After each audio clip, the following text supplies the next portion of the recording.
Bande passante, l'info décryptée, un podcast de la Provence et Radio Star. Audrey Savournin. Le Vélodrome était en deuil pour accueillir Rennes ce dimanche 19 septembre.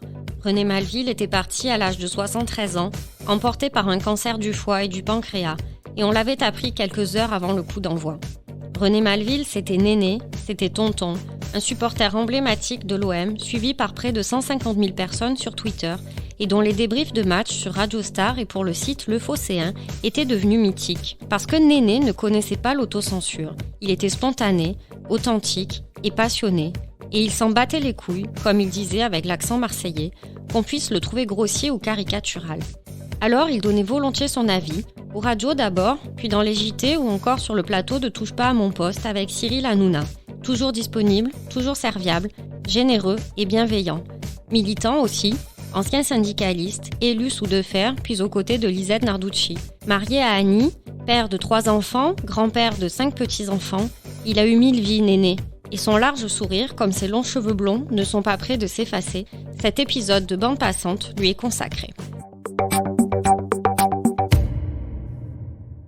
René Malville, pour René, qui nous a quittés aujourd'hui, un jour de match, victime de cette maladie. Je vous demande de lui envoyer là-haut, avec tous les Olympiens, une minute d'applaudissement. Salut René.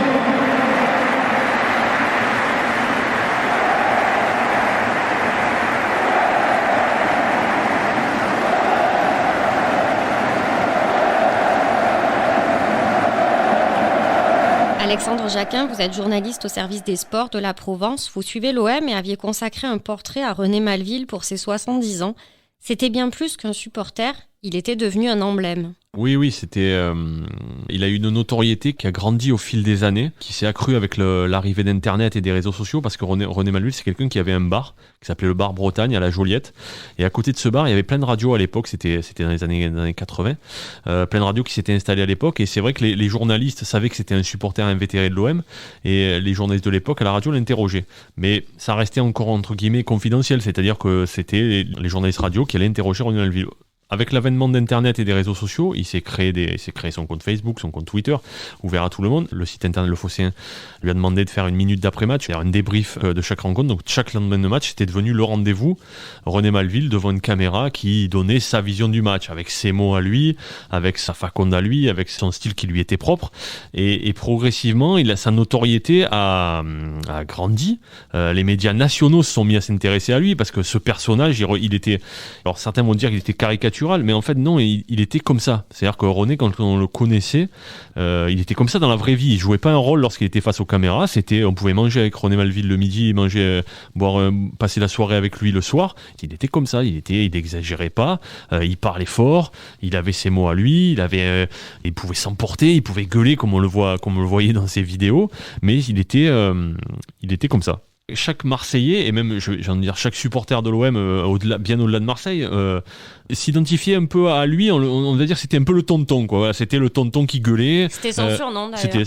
C'était son surnom. C'était le tonton qui gueulait. C'était le tonton qui disait tout haut ce que eux pensaient tout bas, qui avait aucun filtre, qui s'en foutait, qui disait lui-même qu'il était un peu fou.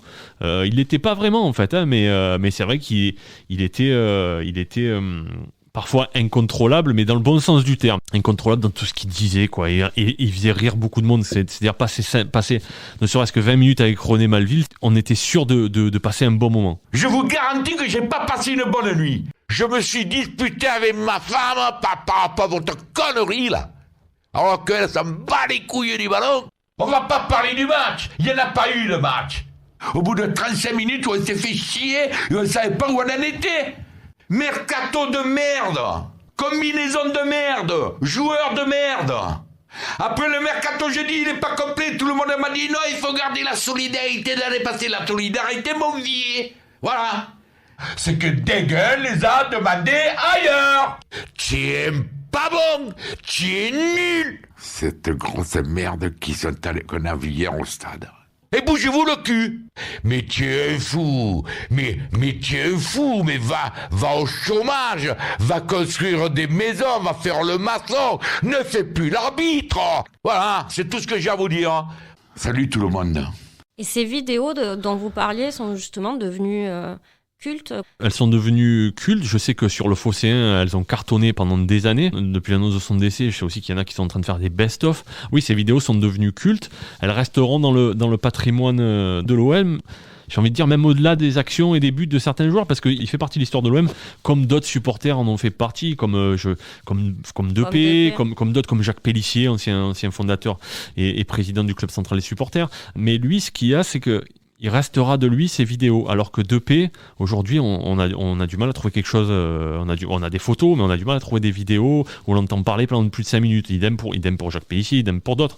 Alors que René Malville, je pense que dans 15 ans, il y a des gens de 20 ans qui montreront à leurs enfants les vidéos de René Malville en disant, tu vois, dans les années 2000 jusqu'à 2020, ce que c'était l'OM, il y avait ce personnage et chaque lendemain de match, on regardait, on rigolait avec lui et puis on le croisait en ville parce que tout le monde a un jour croisé René Malville, que ce soit à Plante de Cuc, que ce soit au bar l'Olympe avant les matchs, que ce soit à Marseille, tout le monde l'a un jour croisé et il était facile d'accès. Après, bon, c'était un homme normal, hein, c'était pas une star, c'est devenu une star des réseaux sociaux, mais c'était un homme normal. C'était vraiment un pilier de Marseille. Pour moi, René, c'était le maire de l'OM. Samuel Massilia, ami proche de René Malville. C'était celui qu'on aimait voir, écouter le lundi dans 5 minutes au Phocéen. C'était le rendez-vous de tous les supporters de l'OM. Certains étaient d'accord ou non avec lui, mais c'était un rendez-vous qui va maintenant énormément nous manquer. Il a tellement fait pour ce club. C'était toute sa vie et il était tellement heureux quand il était au Vélodrome à regarder les joueurs.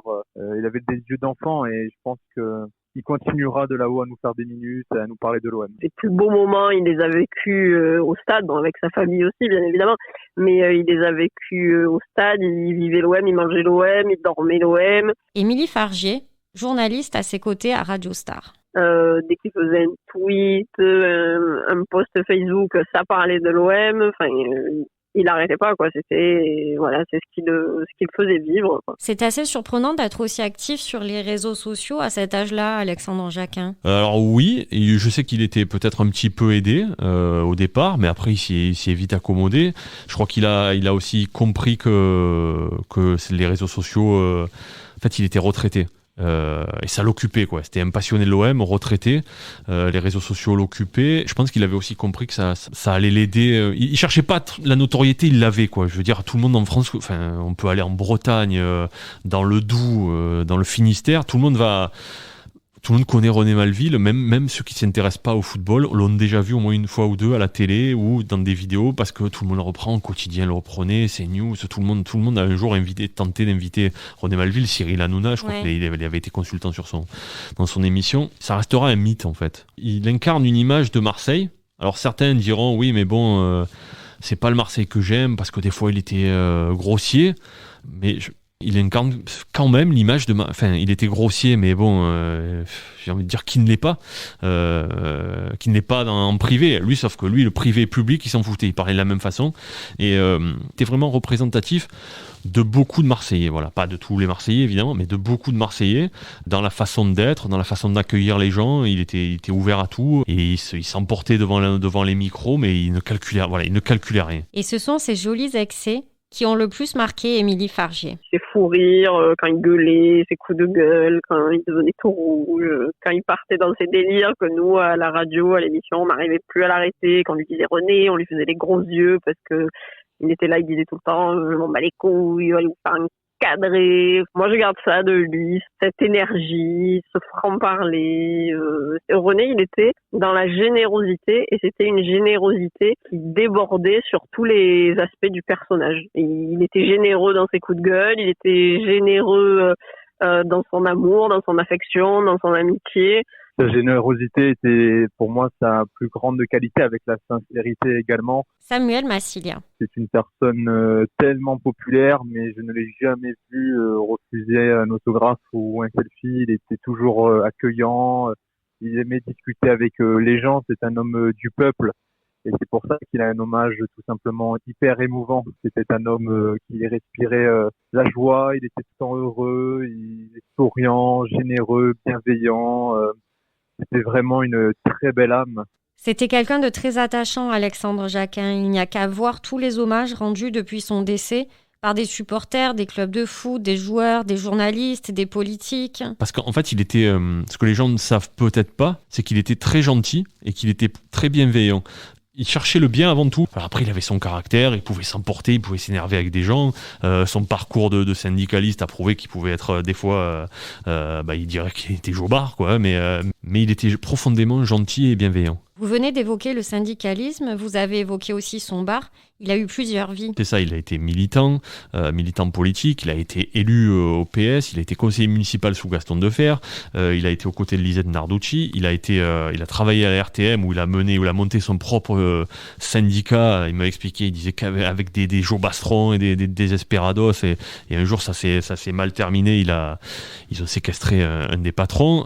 Il n'a pas été licencié sur ce coup-là, mais il a été licencié sur le coup d'après. C'est à ce moment-là qu'il s'est retrouvé sans rien.